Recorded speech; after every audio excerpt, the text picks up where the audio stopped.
नमस्कार। साहित्य तक के बुक कैफे के एक दिन एक किताब में मैं जयप्रकाश पांडे आपका स्वागत करता हूं और आज शुक्रवार है और वादे के मुताबिक मैं एक काव्य संकलन के साथ उपस्थित हूं। इस काव्य संकलन का नाम है किवाड़ों पर थाप। यह अवध नारायण मुद्गल की कविताएं हैं जिनका संपादन महेश दर्पण ने किया है। महेश दर्पण जाने माने साहित्यकार हैं, संपादक हैं। बहुत सारी किताबें उनकी आ चुकी हैं, कहानी संग्रह आ चुका है। अवध नारायण मुद्गल भी वरिष्ठ साहित्यकार हैं, संपादक, पत्रकार के रूप में उनकी ख्याति रही है। जानी मानी साहित्यकार चित्रा मुद्गल के पति के रूप में भी वह साहित्य जगत के एक बड़े हलके में जाने जाते रहे हैं, लेकिन उनका अपना व्यक्तित्व इतना विराट था कि अवध नारायण मुद्गल को केवल इसी रूप में नहीं जाना जा सकता। उनका जीवन अपने आप में एक अनूठा वृतांत रहा है, जिसे चित्रा मुद्गल ने अपने एक संस्मरण में लिखा भी है। वो अवध प्रिया चितुल को समर्पित यह काव्य संकलन है। मैं ज़्यादा बातें न करके उनके कवि रूप में अवध नारायण मुद्गल को का कवि रूप कितना उद्दाम था, उन्नत था और कितना समृद्ध था, इसे आप उनकी कविताओं से जानें तो बेहतर होगा। मैं कुछ कविताएं पढ़ूंगा। एक कविता है खोया हुआ एहसास। यह लंबी कविता है, फिर भी मैं पढ़ता हूँ इसका कुछ अंश। मैंने देखा है, जाना है, महसूस करता रहा हूँ कि दिन रात घटते बढ़ते रहते हैं, मौसम बदलते रहते हैं, लेकिन पिछले 3 वर्षों से, शायद 22 सितंबर 1993 से सब कुछ जहाँ था वहीं ठहर गया है। ऐसा सचमुच हुआ है या मुझे ही लगता है? शायद यह व्यतिक्रम, वह पहले जैसा एहसास मेरा ही बिगड़ गया है।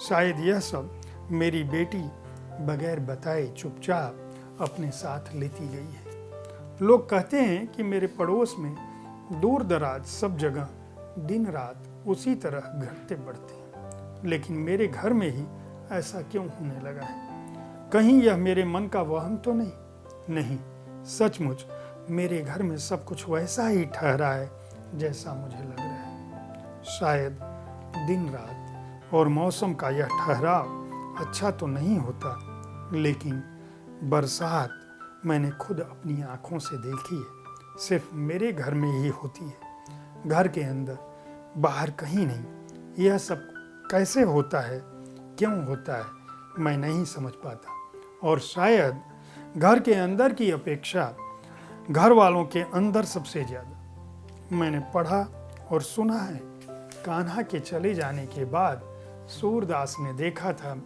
ब्रजवासियों के अंदर बहते पनालों को। शायद वहाँ भी दिन रात बरसात ही रहती थी और सब ऋतुएं ठहर गई थी। ऐसा अजूबा कहीं कहीं किसी किसी के साथ क्यों होता है, मैं अभी तक नहीं जान पाया, लेकिन अनुभव रोज करता हूँ। शायद ऐसा अजूबा कहीं कहीं कभी कभी किसी किसी के साथ ही होता है। कदाचित हमें भरी सर्दियों में पसीने छूटते हैं, भयंकर गर्मियों की दोपहरियों में भी हम ठंड से सिकुड़ने ठिठुरने लगते हैं, लेकिन रात दिन की इस बरसात के हम अभ्यस्त हो गए हैं। शायद मौसम का यह व्यतिक्रम हमारे भीतर कहीं गहरे छुपी अंतश्चेतना का ही व्यतिक्रम हो, हम नहीं जानते।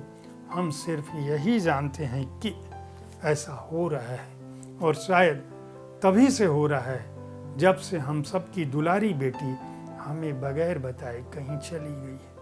हम उसे कहाँ ढूंढें जिससे प्रकृति का व्यतिक्रम टूटे, सब कुछ सामान्य हो और हमारे घर में भी दिन रात का घटना बढ़ना, मौसम का बदलना प्रारंभ हो जाए। लेकिन ऐसा कब होगा, कैसे होगा, मैं नहीं जानता।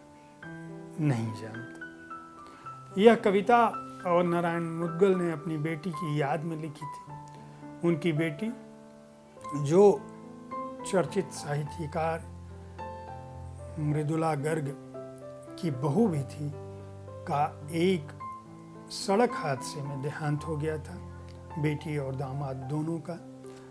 उस गम को किस रूप में एक साहित्यकार, संपादक ने नहीं, एक कवि मन वाले पिता ने दर्ज किया है, यह इस कविता से हम समझ सकते हैं। उन्होंने एक और कविता अपनी बेटी के नाम लिखी है, लेकिन मैं उसे पढ़ूंगा तो यह ज़्यादा भावुक हो जाएगा, इसलिए मैं दूसरी कविता पर जाता हूँ। इन कविताओं में एक उदासी है, एक प्रेम है, एक लगाव है, एक संवेदना है, एक तरलता है, शब्दों का प्रवाह है, जो अवध नारायण मुद्गल को एक अनूठे कवि के रूप में दर्ज करता है। विवशता। उदास था दीपक, पतंगी खामोश थी, तभी निसारे की हवा ने आवाज दी, सावधान। दोनों सिहर गए। पूरी हुई बाती के हिलते अधरों से दीपक ने कहा, प्रिय, मौत एक मोड़ है जिंदगी की राह की। मंजिलों को छोड़कर राह के प्यारे कहो, कभी तो मिलेंगे ही चलते चलते सहसा। और फिर सिमट कर अपने में खो गया, पतंगी की सूनी आंखों से आंसू ढुलक पड़े ओस बन धरती की बेकस छाती पर, और एक आह भर पलक बंद कर ली। एक और छोटी सी कविता मैं सुना देता हूँ। जब भी मैं हवा में झूलता बया का घोंसला देखता हूँ, मुझे पेड़ों की ऊंची टहनियों में उलझी पत्तों के ऊपर जोर लगाकर भाग जाने की व्यस्तता में घबराहट व्यक्त करती मजबूर शामें याद आती हैं।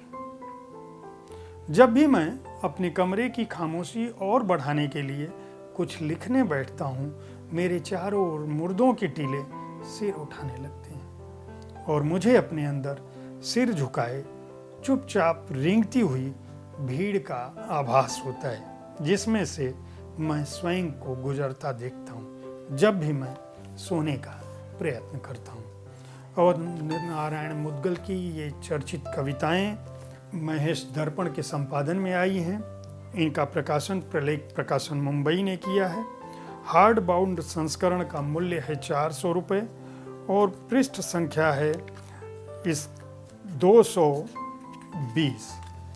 उम्मीद है कविताओं पर आधारित हमारा यह कार्यक्रम आपको पसंद आया होगा। हर शुक्रवार को मैं काव्य संकलन, काव्य संग्रह और अच्छी कविताओं पर आधारित पुस्तकों की बात करता हूँ, उनके बारे में बताता हूँ। अगर आप काव्य प्रेमी हैं तो शुक्रवार को हमारा यह कार्यक्रम देखना न भूलें। अगर आपको पुस्तकों से प्रेम है तो हर दिन बुक कैफे में एक दिन एक किताब में मैं किसी न किसी पुस्तक की बात करता हूँ।